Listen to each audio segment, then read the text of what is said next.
How to fix Xbox One power supply orange light. Today, I'm going to show you how to fix the orange light on your Xbox One power supply. If you're seeing that orange light and your Xbox One turn on, don't worry, this quick tutorial will help you get back to gaming in no time.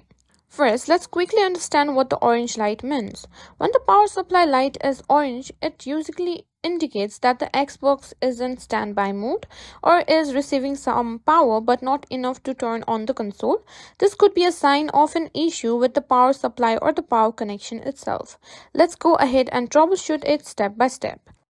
Step 1. Unplug the power supply from both your Xbox and the power outlet. Leave it unplugged for about 10 seconds. This will reset the power supply and might fix any temporary issues.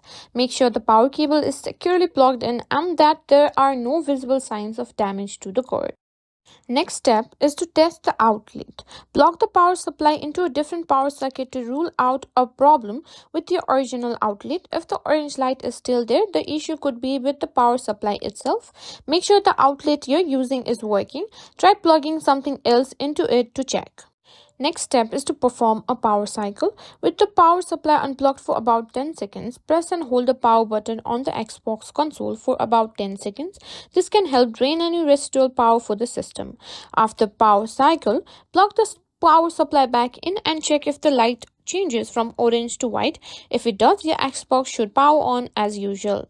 And there you have it. This step should help you fix that frustrating orange light on your Xbox One power supply.